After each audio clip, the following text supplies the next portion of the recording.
nothing behind. But it's sand.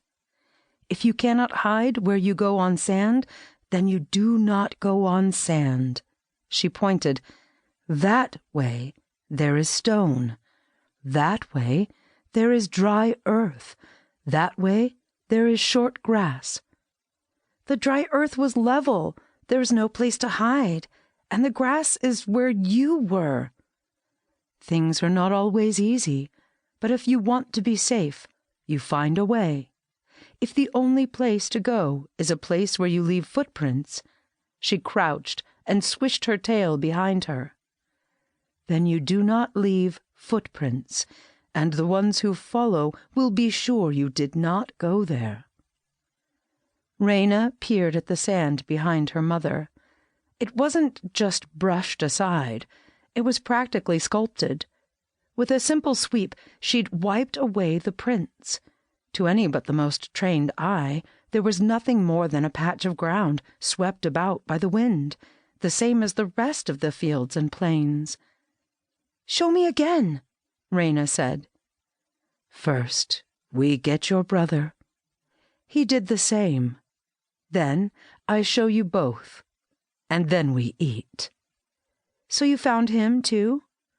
"I found him first. His reason was better. Not good, but better." Sorrel held her two young ones close to ward off the cold. Others might have needed a fire to cook their food and keep them warm, but not her little family. They were malanthropes, creatures that shared as many features with foxes as they did with humans. A raw meal was no problem at all, and a thick pelt with a few layers of clothes would keep all but the harshest winds and most frigid nights at bay. Such were some of the benefits of their race, some of the few benefits. She watched her children crunch messily through the scrawny desert hares that served as their evening meal. Her own meal had been a few mice she'd caught during the day, barely morsels, but enough for today. Better that the twins get the larger meal. They were growing like weeds. Wren was a bit taller than Raina, but if they continued to grow as they had over the last few months, within a year or two they would both be taller than their mother. That was good. They got that from their father. In fact, but for having a shade or two darker fur, Wren was the spitting image of his father. His eyes were uncannily similar, and already he had the beginnings of the wiry, strong build. Raina took after Sorrel, fur the color of wine and cream, and a body built for sneaking. She was clever, too, but with enough curiosity to get her in trouble if she wasn't careful. Sorrel tugged at the hoods she'd fashioned for them, pulling them up over their pointed ears and smoothing them down. She smiled.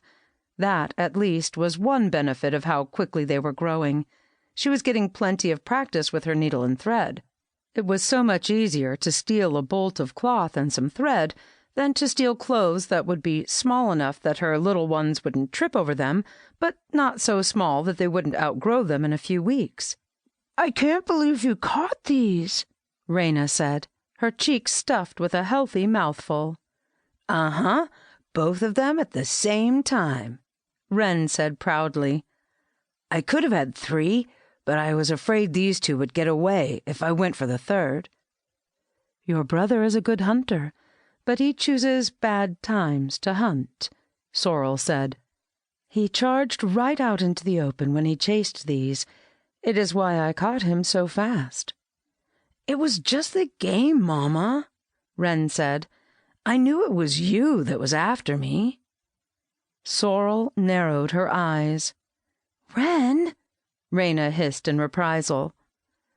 "Why do we play the game?" Sorrel asked the question with all of the power and solemnity of the beginning of a prayer.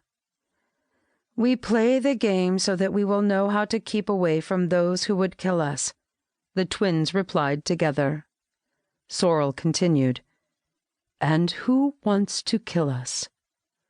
"Everyone, always," they replied. "And how do we stay alive?" "By being faster," Wren said. "And by being smarter," Raina said. "Why?" "Because